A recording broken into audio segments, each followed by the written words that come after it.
And welcome to SP smart hybrid schooling system. बेटा आज हम लोग जो है इस वीडियो में फिजिक्स में जो आपका असाइनमेंट नंबर 3 है उसको डिस्कस करेंगे। तो वन बाय वन करके देखते हैं। जो टॉपिक का नाम आपको पता है कि thermal property of matter, thermodynamics, और कुछ क्वेश्चन आपके केटीजी के भी हैं, ठीक है ना।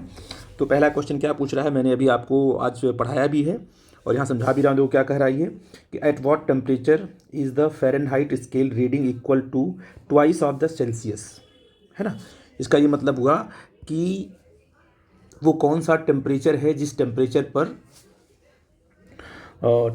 रीडिंग, जो टेम्परेचर रीडिंग होगी जो है सेल्सियस की ट्वाइस होगी फ़ारेनहाइट में। तो आपको पता है कि जो टेम्परेचर आइडेंटिटी है वो कितनी होती है, F-32 upon 180 is equal to C upon 100। F क्या आपका फ़ारेनहाइट की रीडिंग है, सी आपका सेल्सियस की रीडिंग है। यहाँ से ये कट जाएगा बेटा जी, तो क्या तुम्हारा आ जाएगा F-32 अपॉन 18 आ गया is equal to C upon 10 आ गया। और अब क्या बोल रहा है ये कि जो आपका फ़ारेनहाइट की रीडिंग है वो क्या है, सेल्सियस की ट्वाइस है। तो मान लिया कि सेल्सियस में कितना रीडिंग आपकी आ रही है, एक्स आ रही है, ठीक है ना। तो फ़ारेनहाइट में क्या रीडिंग आएगी आपकी, 2x आएगी। क्यों बच्चा जी, तो देखते हैं कि वो कौन सा टेम्परेचर है। तो आपने कहा कि सर यहाँ पर 2x माइनस 32 अपॉन आ गया 18 is equal to x upon 10 आ गया, है ना बेटा जी। अब क्या करेंगे, क्रॉस मल्टीप्लाई कर देंगे तो यहाँ कितना होगा तुम्हारा 20x हो जाएगा, है ना। माइनस 320 आ जाएगा, इधर करेंगे तो 18x आ जाएगा, है ना। तो हमें x को फाइंड आउट करना है। 320 को ट्रांसफर करेंगे राइट साइड में, 18x को लाएंगे लेफ्ट साइड में, तो कितना आ जाएगा तुम्हारा, ये हो जाएगा 2x इज इक्वल टू 320। तो x इज इक्वल टू क्या होगा, 320 अपॉन 2, ये कटेगा, ये आ जाएगा 160 डिग्री सेल्सियस, है ना बेटा जी। यानी ये वो टेम्परेचर है जिस टेम्परेचर पर फ़ारेनहाइट की जो रीडिंग है वो सेल्सियस की डबल होगी। इसमें आंसर कितना आएगा, 160। क्या आएगा बेटा जी, 160 आएगा। तो आई थिंक मेरी बात आप समझ गए। मैं अगले क्वेश्चन पे आता हूँ बेटा जी। क्वेश्चन बोल रहा है कि a thin copper wire of length L increase in length by 1%। कितना है उसमें, यानी कहने का मतलब ही आपका क्वेश्चन नंबर अगर 2 देखा जाए तो आप कहते हैं कि जो लेंथ में इंक्रीमेंट यानी डेल्टा L जो आपका है उसमें कितना इंक्रीमेंट है बेटा जी, 1%, ठीक है ना। तो हम क्या लिखते हैं, डेल्टा L को क्या लिखते हैं, अल्फ़ा LI डेल्टा T, है ना। ये आपका क्या है, डेल्टा L है, ये कितना बेटा आपका, ये 1% है कि नहीं बेटा जी। अब कह रहा है कि heated from temperature T1 to T2 at what percentage change in area when thin copper plate having dimension 2L into L is heated from T1 to T2, है ना। अगर एक कॉपर की प्लेट को हम हीट करते हैं, हीट देते हैं, जिसका डायमेंशन आपको दिया गया है, तो उसकी एरिया में परसेंटेज चेंज क्या होगा। जो परसेंटेज चेंज क्या होता है एरिया के केस में, क्या होता है, डेल्टा ए बोलो बेटा, क्या होता है, ये होता है बीटा, है ना, AI डेल्टा T, है ना बेटा जी। ये होता है बेटा जी, यहाँ पर LI आएगा ना, बीटा लिख दिया आपने, ये हो जाएगा तुम्हारा LI। अच्छा बीटा क्या होता है बेटा जी, 2, है ना, बीटा होता है तुम्हारा 2 अल्फ़ा LI डेल्टा T, ठीक है बेटा जी। अब बताइए अल्फ़ा LI डेल्टा T क्या है, की वैल्यू क्या है तुम्हारा, 1% है। तो आप क्या करोगे, देखो जैसे, तो जो परसेंटेज चेंज क्या लिखोगे, परसेंटेज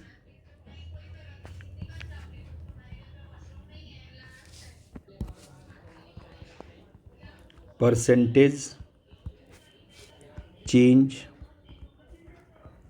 इन एरिया, क्या बेटा लिखोगे जी, है ना, क्या लिखोगे आपको, ये आपका हो जाएगा 2 इंटू 1%, कितना आ जाएगा तुम्हारा 2%। तो इसमें कितना कि एरिया में कितना चेंज आएगा बेटा जी, 2% आएगा। आपका ऑप्शन नंबर 2 करेक्ट होगा, ठीक है बेटा जी। हम अगले क्वेश्चन में आते हैं। बोल रहा है कि thermal capacity of any body is, है ना, a measure of its capacity to absorb heat, no, a measure of its capacity to provided heat, ये भी गलत है। The quantity of heat required to, क्या होगा, जो आपकी थर्मल कैपेसिटी होती है, थर्मल कैपेसिटी ऑफ बॉडी की बात अगर हम करते हैं, ये क्या होती है, इसे बोलते हैं the quantity of heat required to raise the temperature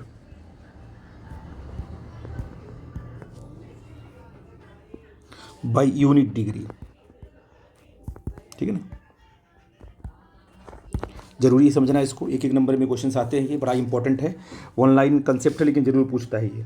ठीक है ना, अब मैं अगले क्वेश्चन पे आता हूँ। क्वेश्चन बोल रहा है कि when a system is taken from state to two to along the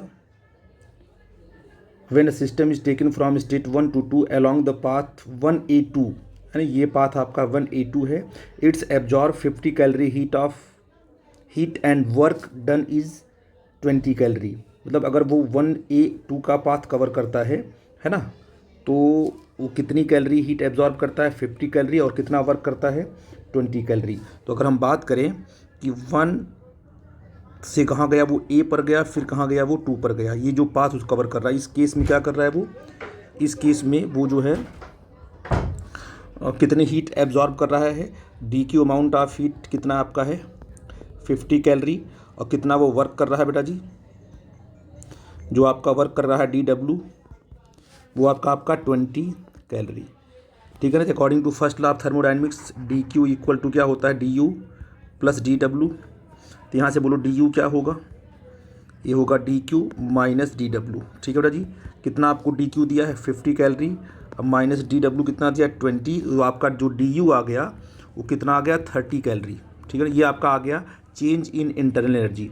और आपको पता है कि change in internal energy does not depend upon the path, यानी यहाँ से 1A2 से जाने में कितना चेंज आया 30 कैलोरी का, तो अगर हम 1B2 करेंगे तब भी चेंज कितना आएगा, इंटरनल एनर्जी का चेंज वही रहेगा जो 1A2 से, वही रहेगा 1B2 से, क्योंकि change in internal energy depend only it's state, that means 1 point और 2 पॉइंट में डिपेंड करेगी, किस पाथ से आप जा रहे हैं उससे मतलब नहीं है।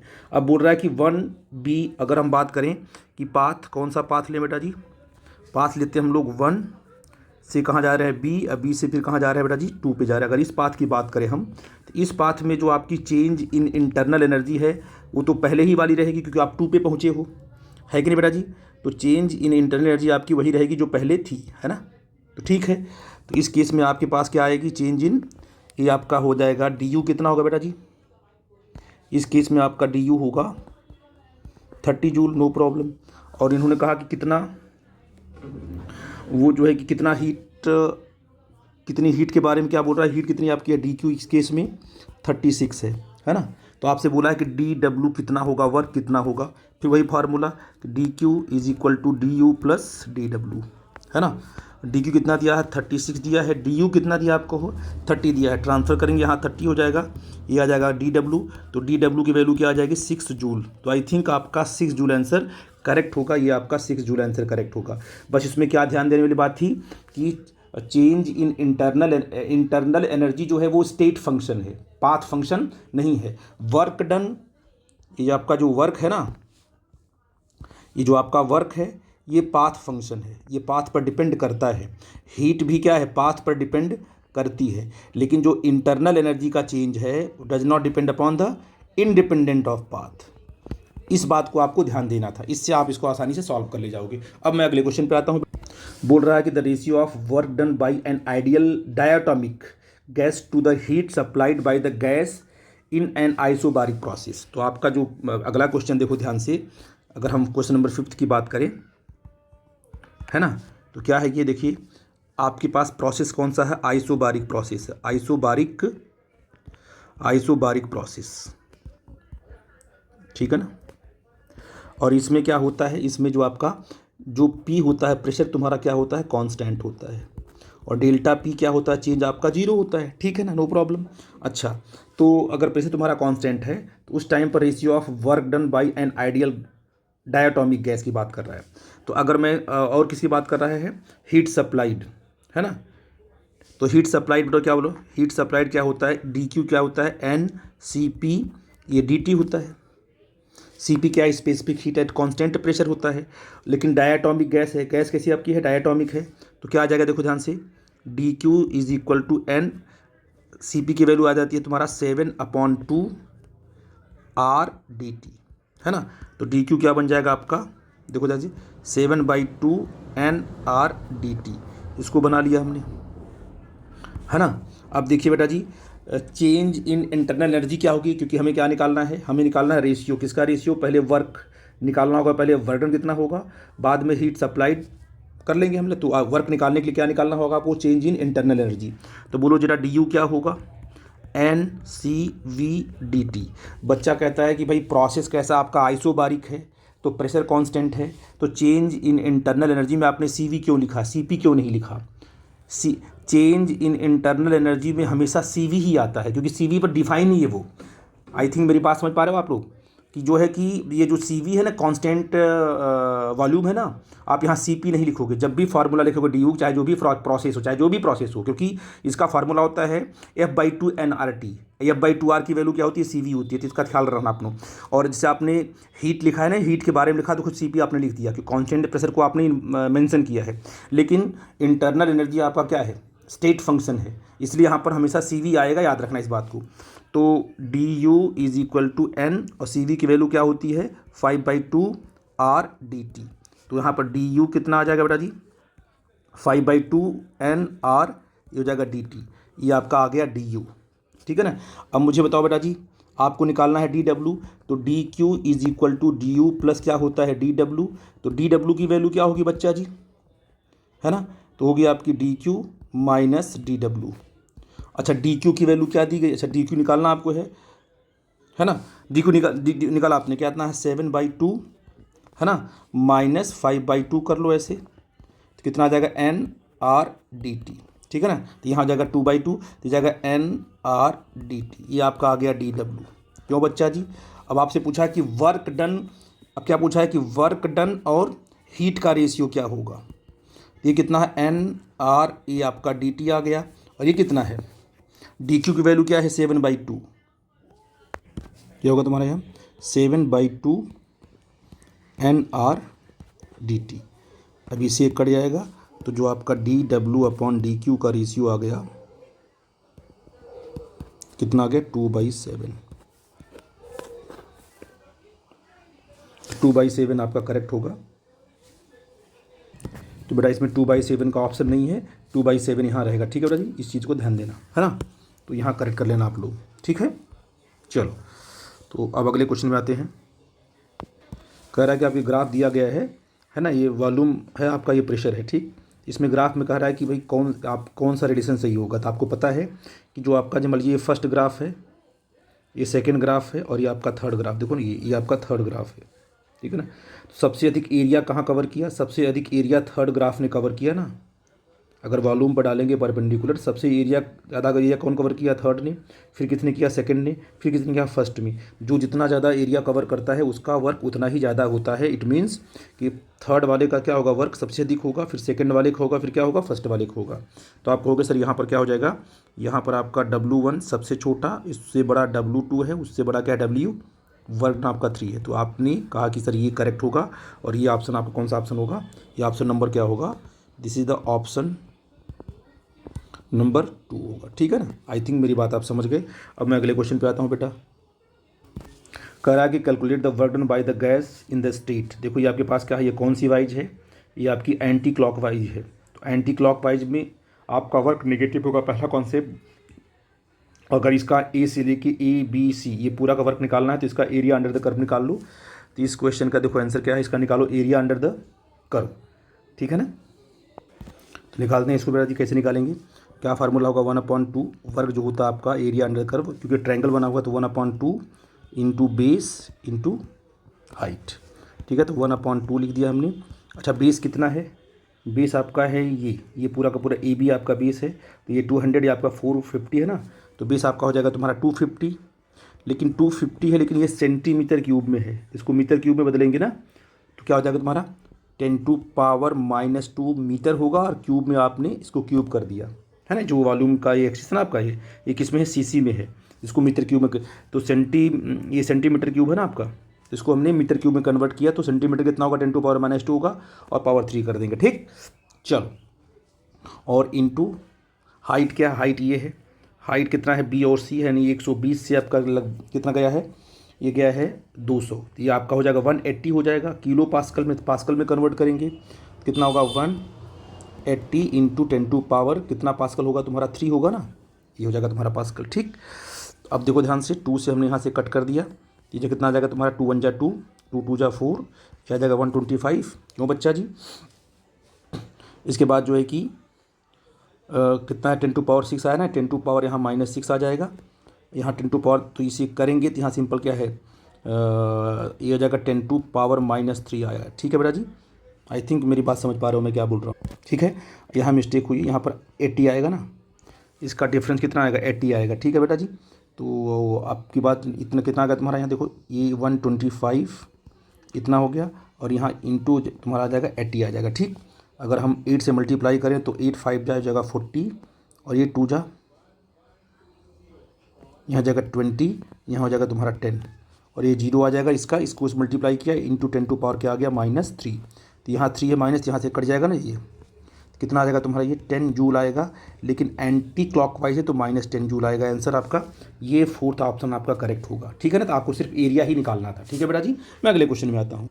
ये बोल रहा है कि if the RMS velocity of molecule, gas molecule in a container is double, then इस प्रेशर विल बी, तो प्रेशर का ये आपका क्वेश्चन नंबर कौन सा बनेगा, ये 7 था, तो ये क्वेश्चन नंबर आपका 8 बन जाएगा।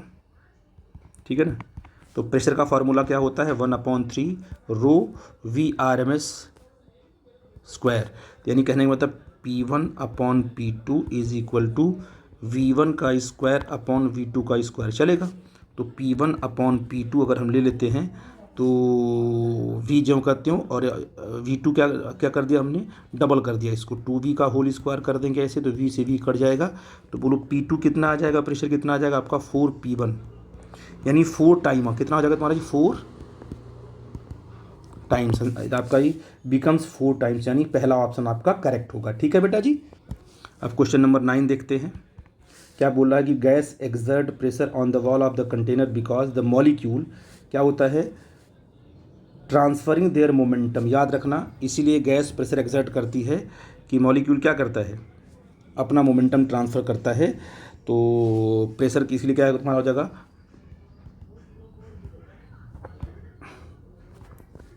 ठीक है ना, ऑप्शन नंबर तुम्हारा 3rd होगा, क्या होगा ये, ट्रांसफरिंग देयर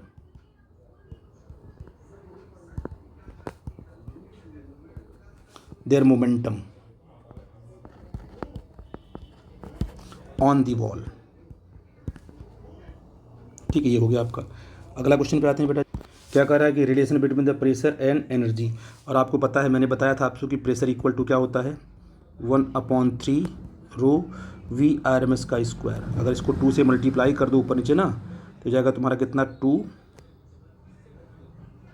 है ना, 1 ये जाएगा तुम्हारा कितना, 2 से ऊपर मल्टीप्लाई करो ऊपर नीचे, तो 2/3 into 1/2 rho V R M S का स्क्वायर, इसे बोलते हैं काइनेटिक एनर्जी डेंसिटी। तो P is equal to 2/3 into E लिखते हैं। तो ये फार्मूला बड़ा इंपॉर्टेंट है, इस पर न्यूमेरिकल्स भी आते हैं, इस पर कॉन्सेप्ट भी आता है।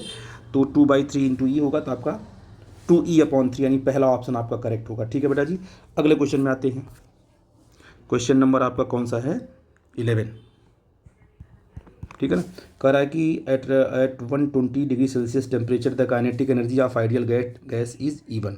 ठीक है ना, the temperature is increase by 5 to 7 degree Celsius, then its energy would be. आप मुझे बताइए, पहले उसकी, अच्छा, एनर्जी जो है वो डायरेक्टली प्रोपोर्शनल होती टेम्परेचर होती है, तो आप कहोगे सर कि E1/E2 is equal to T1/T2, है कि नहीं बेटा जी। अच्छा, अब बताओ E1 कितना है, what is the value of E1। E1 तो आपको सिंपल E1 दिया है ना।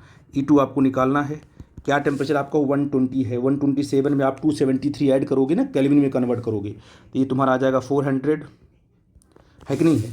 तो ये कितना आपका हो गया 400, है ना। अच्छा, 5 to 7 डिग्री सेल्सियस है ना, इसमें क्या है 273, जब आप ऐड करो कितना आ जाएगा तुम्हारा बेटा जी, ये आ जाएगा 800, इससे ये कट जाएगा, 4 2 जा क्या आएगा 8, और E2 की वैल्यू क्या आ जाएगी, E2 equal to 2E1, double हो जाएगी E2। आई थिंक ये पहला ऑप्शन आपका करेक्ट होगा। तो ये सारे मैंने रिलेशन बताया आपको, बड़ा इंपॉर्टेंट है। इस सारे फार्मूले का यूज कहीं न कहीं आपको ज़रूर मिलेगा। तो सबको देखो ध्यान से, कोई डाउट होगा तो मुझसे पूछना बेटा जी। ठीक है बेटा जी, थैंक यू वेरी मच।